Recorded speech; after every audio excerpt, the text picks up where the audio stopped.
On a toujours quelque chose derrière soi, dit Marcel. C'est pour ça que ta tentative me semble si arbitraire. Mais je ne tente rien d'extraordinaire, dit Jean. Il était assis sur le divan, bourré de copeaux craquants. Il tenait un verre de fine à la main. Tout ce que je veux, c'est partir dans la vie sans plus de chance que les autres, et posséder seulement ce qu'un homme peut gagner par ses propres moyens. Ses propres moyens, dit Marcel, c'est vite dit. Il inspecta Jean de la tête aux pieds. Oui, dit Jean, mon père a payé ce complet, ses souliers, il a payé aussi mon apprentissage, mais personne ne part jamais du zéro absolu. C'est bien ce que je dis, dit Marcel. Il souriait d'un sourire qui découvrait ses dents grises et creusait des rides profondes dans sa peau de caïman. S'il n'y avait que ce complet, mais ta culture, tes amitiés, ta santé, de jeunes bourgeois bien nourris, tu ne peux pas défaire ton passé.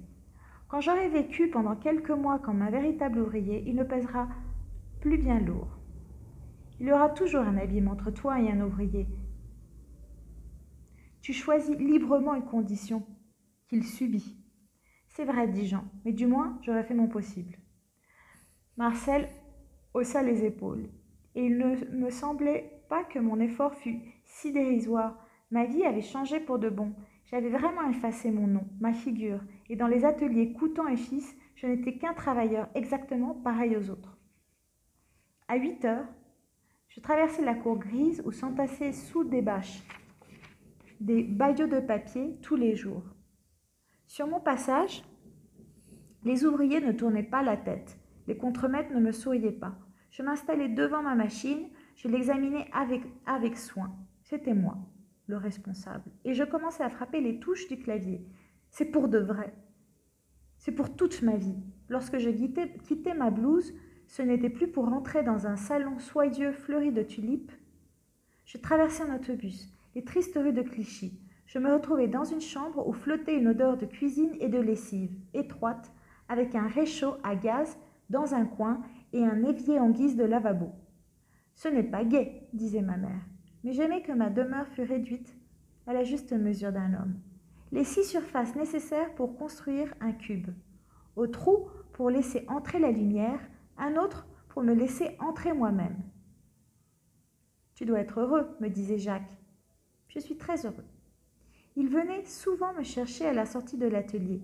Nous dînions dans un petit restaurant à prix fixe. Il trouvait de la poésie aux nappes de papier, aux salières bouchées, aux verres marqués d'empreintes digitales et même à ce goût de graisse louche qui était désormais pour moi le goût uniforme de toute nourriture. Nous allions nous asseoir sur les sièges de bois des cinémas de quartier. Nous buvions du vin rouge dans les bistrots. Il m'interrogeait. Tu n'as pas trop de mal à t'adapter?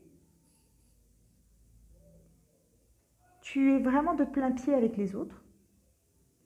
Je ne crois même pas que je prendrais facilement de l'influence sur eux, disais-je. Il fallait de la patience. Je savais que dans ces petites entreprises, le communisme avait du mal à pénétrer. Mais j'étais beau parleur. Dans les réunions syndicales, je me faisais écouter. J'espérais réussir à me faire déléguer au comité de la fédération. Là, il serait possible de faire du bon travail.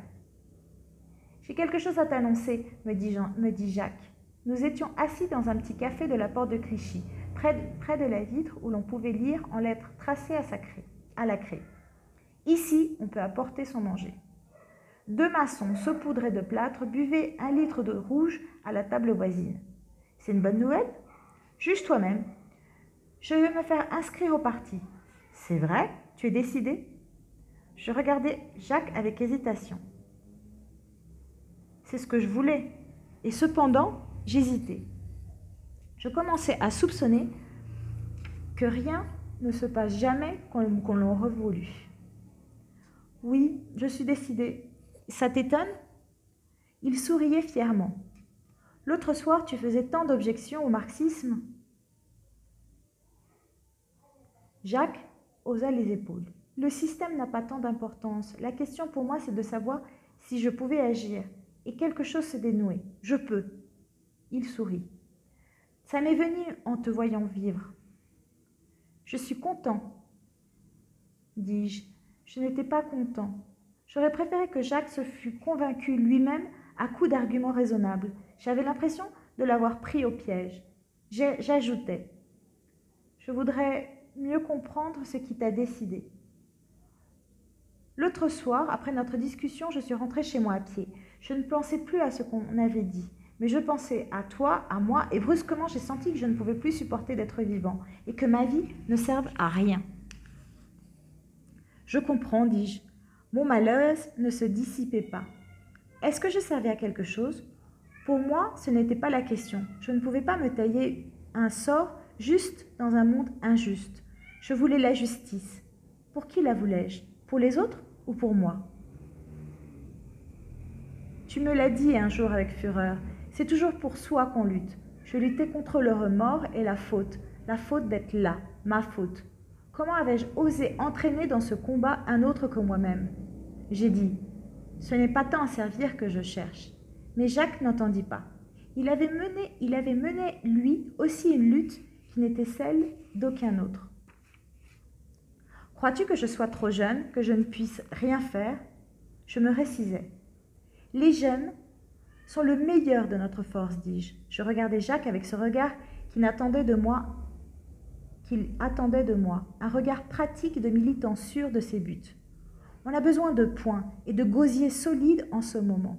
Après-demain, je te présenterai à Bourgade. Il y avait du travail en cette saison-là pour ceux qui voulaient rebâtir le monde. Les murs de Paris étaient couverts d'affiches électorales et presque chaque soir, à travers la ville et la banlieue, nos amis et nos ennemis s'affrontaient. Presque chaque soir, Jacques me retrouvait et nous entrions ensemble dans un hangar, dans une salle d'école, plein d'une foule houleuse. J'aimais le voir trépigner à mes côtés, rouge et heureux. Nous étouffions sous les huées des belles phrases des orateurs bien pensants. Quand les autres nous prenaient la parole, nous imposions le silence à coups de poing. Crois-tu qu'il y aura de la bagarre ce soir? De la vraie? Me demanda Jacques. Je veux. Avant-hier, nous n'avons pas laissé Tétinger ouvrir la bouche. Ils vont essayer de nous faire danser. Nous étions tout joyeux cet après-midi-là. Denise exultait de bonheur. Seul Marcel gardait un visage sombre. Il s'était fait couper les cheveux pour la circonstance, mais il n'arrivait pas à paraître décent. Il subissait, avec une politesse enracée, les compliments d'une élite mondaine au cœur artiste. Brand a reçu déjà 8 propositions, disait Denise. Il dit que c'est un formidable succès. Le critique des cahiers d'art a déclaré que tu étais le plus grand peintre de ta génération. Ses yeux brillaient. Sous son front transpirait une roseur vivante et on se rappelait soudain avec surprise qu'elle n'avait que 18 ans. On n'y pensait pas d'ordinaire. Sa voix, ses sourires, son maquillage, tout en elle était tellement fabriqué que sa fraîcheur même semblait une grâce artificielle. Seule la luxuriante chevelure rousse lui laissait pressentir sous les robes coûteuses un corps parcouru d'une sève animale. Elle cueillit dans une assiette un petit four solitaire. « Prenez des sandwichs, dit-elle, il en reste des provisions. » Jean mordit dans un petit pain au foie gras. Ce goût douceâtre lui rappelait le lustre de cristal et les belles dames alléchantes de son enfance. Le tapis était épais sous ses pieds et mêlé à l'odeur de peinture, à l'huile. Il flottait dans l'air un parfum de féminité distingué. 3 mois après avait suffi à présent. C'était avec étonnement qu'il se retrouvait dans cette ambiance sucrée. C'était l'odeur de papier, le bruit des machines, le goût des beefsteaks mal cuits qui composaient le tissu quotidien de ses journées. Je ne suis plus des leurs. Les femmes ressemblaient à des objets de fer filés. Il écoutait, avec scandale, amusé, leur voix jacassantes, leur voix chantante aux accents de velours. Il s'approcha du mur. Tout à l'heure, quand il était entré dans cette volière humaine, les images modestement enfermées entre 4 baguettes de bois étaient restées devant lui, toutes plates et silencieuses. Pour leur arracher leur secret, il fallait croire en elles. Il voulait y croire. Il s'arrêta devant une des toiles. Entre deux murs écrasés de soleil, un cerceau solitaire roulait à l'infini vers ce point où les parallèles se rejoignent. Tandis qu'il regardait peu à peu, l'image s'animait. Ce qu'elle disait, on ne pouvait pas le traduire par les mots. C'était dit avec de la peinture, et aucun autre langage n'aurait su en exprimer le sens. Mais elle parlait. Elle fit quelques pas. Sous ses yeux attentifs, toute l'étoile se mettait à vivre. Elle éveillait des souvenirs plus anciens que la naissance du monde. Elle évoquait par-delà les révolutions futures, le visage imprévisible de la terre. Elle livrait les secrets d'un rivage déchiqueté, d'un désert plein de coquillages, tels qu'ils reposaient solitairement en eux-mêmes, à l'abri de toute conscience. Ces statues sans visage, ces hommes changés en sel, ces places brûlées de feu de la mort, ces océans figés dans l'immobilité de l'instant pur, c'étaient les 1000 figures de l'absence. Et tandis qu'on contemplait cet univers sans témoin, il semblait qu'on fût absent à soi-même. On reposait hors de sa propre histoire dans une éternité vide et blanche. Et cependant, ce rêve de pureté et d'absence, il n'existait que parce que j'étais là pour lui prêter la force de ma vie. Marcel savait cela. « Laisse, dit-il, viens plutôt boire un coup. » Il entraîna Jean vers la longue table couverte d'une nappe blanche devant laquelle Denise s'affairait. « Tu n'as rien à nous donner d'autre que cet infect champagne ?»« Il y a du Porto, dit Denise. Du Porto d'épicier, dit Marcel, enfin, puisque c'est fête aujourd'hui. Ne grogne pas, dit Denise. C'était une sale corvée, mais maintenant c'est fini. Fini, dit Marcel. Pendant 30 jours, ça va rester là, pendu au mur. Comment ai-je pu laisser faire ça? C'est qu'il faudrait, dit Jean. C'est un autre public, un vrai public. Il faudrait que je n'ai pas besoin du public, dit Marcel. Il empoigna à deux mains une chemise. Il faudrait que mes tableaux existent comme cette chaise. Elle est solide, on peut s'asseoir dessus. Quand nous serons partis, elle restera là, plantée sur ses 4 pieds. Denise haussa les épaules. Eh bien, fais-toi menuisier, dit-elle, d'un air agacé. Marcel lâcha la chaise qui roula sur le tapis. Mais une chaise, ce n'est pas intéressant, dit-il. Plains-toi donc, dit Denise. Dans un mois, tu seras célèbre. Et elle eut un sourire malicieux. Après tout, ce n'est pas si mal d'être un grand peintre. Il y a beaucoup de gens très bien qui s'en sont contentés. Personne ne répondit. Denise employait souvent des mots qui n'avaient pas de sens pour nous. Nous ne comprenions pas bien, Jacques et moi, pourquoi Marcel avait décidé de l'épouser. Il aimait sans doute ce petit visage sec et intelligent qu'écrasait la lourde masse de cheveux. Et puis, il n'attachait guère d'importance à ce qu'il faisait de sa vie. Denise avait voulu le conquérir. Elle l'avait conquis. Elle avait obtenu qu'il consentait à cette exposition. Elle comptait marcher près de lui sans obstacle vers la gloire et le bonheur. Je revois son sourire écarlate et ce chaud regard où se reflétait l'or sombre de ses cheveux. Rien ne lui avait jamais résisté. C'était une jeune fille choyée, une étudiante brillante. Elle allait à travers la vie avec une aisance mondaine et hardie. Pour elle, c'était une journée de triomphe qui s'achevait. « On va directement là-bas ou on passe chez toi ?» dit Jacques. « Passons chez moi, à cause des revolvers. Tu crois qu'il faut les emporter ? Ça ne peut pas faire de mal. L'autre lundi, quand ils ont tiré, les copains n'avaient rien pour se défendre. La nuit avait tombé. Nous traversions les beaux quartiers. Je m'y sentais mal, à mon aise. Parmi ces piétons qui se ruaient sur la chaussée, j'étais plus seule qu'un atome égaré dans l'éther. Ce n'était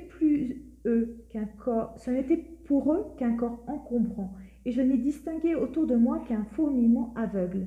C'était l'heure où les magasins fermaient, le nez contre la vitre. Les vendeuses rêvaient à la sortie du soir. Pour toi aussi, les réverbères venaient de s'allumer. Tu avais rentré dans la boutique les bocaux de bonbons. Tu grignotais un bout de chocolat en regardant à travers le carreau ces gens heureux qui avaient le droit de se promener la nuit sans tutelle.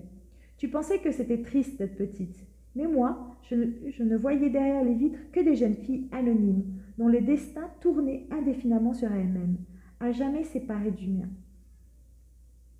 Nous avons quitté les rues bourgeoises, nous avons suivi la longue avenue toute grouillante d'une opulence populaire, nous sommes montés dans ma chambre. Dans le placard qui me servait de garde-manger, je pris un bout de pain et de fromage. « Tu veux un peu de saucisson ?» ?»« Non, dit Jacques. Tous ces cafés glacés m'ont coupé l'appétit. » J'ai glissé ma main dans le tiroir de la commode. Seuls les mouchoirs et les chemises, les 2 revolvers étaient là. Celui que j'avais acheté avec mes économies, celui que Jacques avait faussé à son père. J'ai vérifié le grand d'arrêt. J'étais méculeux, je pensais ne rien laisser au hasard. « Tiens, dis-je, ne le sors que si tu es vraiment menacé. Ces petits messieurs seraient trop contents de pouvoir recommencer le coup de funérailles national. » Jacques soupait sa larme avec curiosité. « Je n'aurais pas cru que ça puisse tuer, dit-il.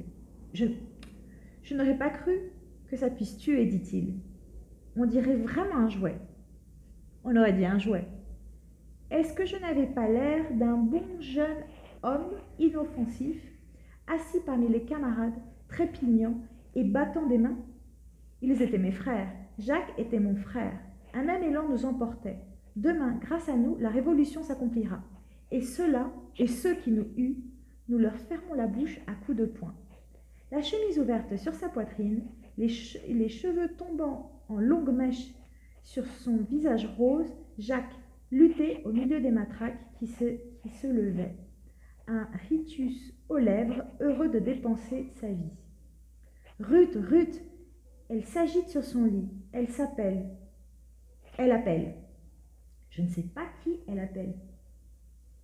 Seuls, tous 2 dans cette chambre, tous 2 ensemble dans la chambre et chacun seul. Ruth. Qui voit-elle? J'entends ce nom, mais je n'aperçois aucun visage. Je la regarde depuis des heures. Je la regarde et derrière ces pauvres paupières fermées, je ne vois rien. Autour de moi, ce sont mes souvenirs qui se pressent. C'est mon histoire qui se déroule. Dans le tumulte, un coup de feu éclate, puis immédiatement un autre. C'est le petit qui a tiré le premier. « Assassin! Assassin !» Je marchais dans la nuit. Je titubais, je courais, je fuyais. Il était là, tranquille, au milieu de ses poèmes et de ses livres. Je l'ai pris par la main, je lui ai donné un revolver et je l'ai poussé sous les balles. « Assassin !» En haut de l'escalier, il y a Marcel qui lit ou qui dort. Dans l'odeur de peinture à l'huile, près de l'hippocampe immobile. Il attend Jacques. Je monte l'escalier. Je ne peux pas monter. Je ne peux pas descendre. Il faut que le temps s'arrête et que je m'engloutisse, que Marcel s'engloutisse, que le monde s'engloutisse. Et les marches sont solides sous mes pieds. Chaque barreau est à sa place. La porte est à sa place. Derrière la porte, Marcel attend Jacques. Et moi, je suis là. Et je vais parler. Un mot et la chose va exister. Elle ne cessera plus jamais d'exister. Un claquement sec. Un mot et le temps s'est lézardé. Il est coupé en 2. Il est coupé en 2 tronçons qu'on ne pourra jamais rejoindre. Je frappe à la porte. D'abord Jacques, à présent Hélène. Et ce n'est pas encore assez. Laurent viendra. Les instants poursuivent leur course, se poussant l'un l'autre, me poussant en avant sans répit. Avance dans la nuit de l'avenir. Décide, harcelé par la vie, qu'il me jette en avant vers de nouveaux cadavres, vers les femmes en pleurs, les portes des cachots qui se ferment et qui s'ouvrent sur la mort, sur les murs de Paris, sur les faïences blanches du métro. Une affiche jaune toute fraîche avec des noms neufs. N'y va pas. Alors, tout aura été en vain. Tu seras morte sans raison. Ah, comment arrêter la poussée implacable? Avance, avance, décide. Chaque battement de mon cœur jette dans le monde une décision sans recours. Fermez la porte, fermez les yeux. Décidez de fermer la porte, de fermer les yeux. Il n'y a aucun salut, pas même l'ivresse du désespoir et la résolution aveugle. Puisque tu es là, sur son lit, dans la lumière sauvage de ta mort.